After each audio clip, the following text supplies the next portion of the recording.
तो राष्ट्रमंडल खेलों पर और अधिक जानकारी के लिए बात करते हैं ग्लासगो में मौजूद हमारे संवाददाता नारायण से। तो नारायण, जिस तरह से हम लगातार देख रहे हैं कि भारतीय एथलीटों का दमदार प्रदर्शन जो है वो निकल करके देखने को मिल रहा है। भले ही बहुत सारे गेम्स जो थे जहां पे हम अच्छा और भी कर सकते थे और भी अपने पदकों की संख्या को बढ़ा सकते थे, बावजूद उसके हमने देखा है कि किस तरह से वेट लिफ्टिंग में, एथलेटिक्स में लगातार मेडल्स की जो बहार है वो आई जा रही है और आने वाले समय में और भी ज्यादा उम्मीदें हैं।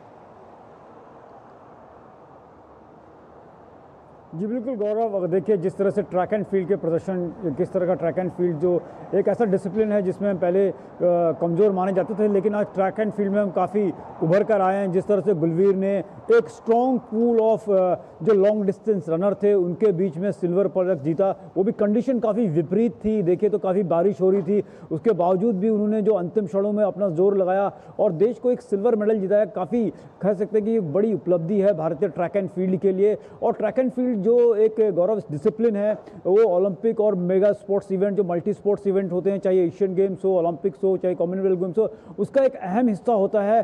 भारत इसमें अब लगातार बेहतरीन प्रदर्शन कर रहा है और पिछले कुछ सालों में देखिए तो ट्रैक एंड फील्ड में कई बड़े नाम उभर कर आए हैं।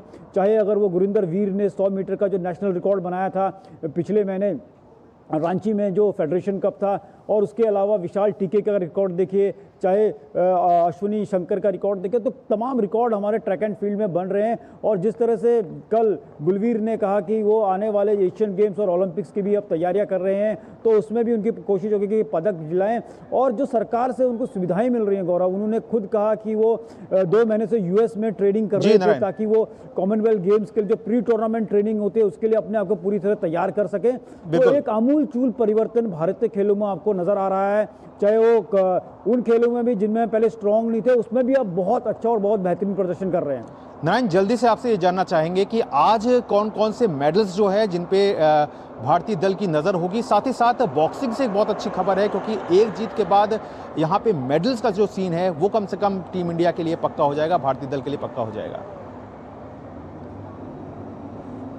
जी बिल्कुल, काफ़ी मेडल इवेंट हैं। अगर लॉन्ग जंप में कहें तो मुरली श्रीशंकर आज शाम को मैदान में उतरेंगे और साथ ही उनके लोकेश सत्यनाथन भी होंगे। और वेट लिफ्टिंग में संजना 77 किलोग्राम भार वर्ग में उतरेगी, जो कि अभी शुरू हो चुका है एससीसी अरमालिडो वेन्यू में। और इसके साथ ही बॉक्सिंग में जिस तरह से आपने कहा कि क्वार्टर फाइनल में हमारे कई मुक्केबाज होंगे, सचिन, साक्षी और कई बॉक्सर होंगे, तो उनसे सेमीफाइनल में जाएंगे तो पदक की पूरी उम्मीद होगी उनसे। जी, जाहिर तौर पर एक बड़ा दिन है और यहाँ पर मुकाबले जो हैं वो काफ़ी रोमांचक हो रहे हैं, तो उम्मीद करेंगे कि भारतीय दल जो है वो सफलता नए स्तर से छूता रहे। पहला आपने जानकारी दी, इसके लिए तमाम शुक्रिया आपका।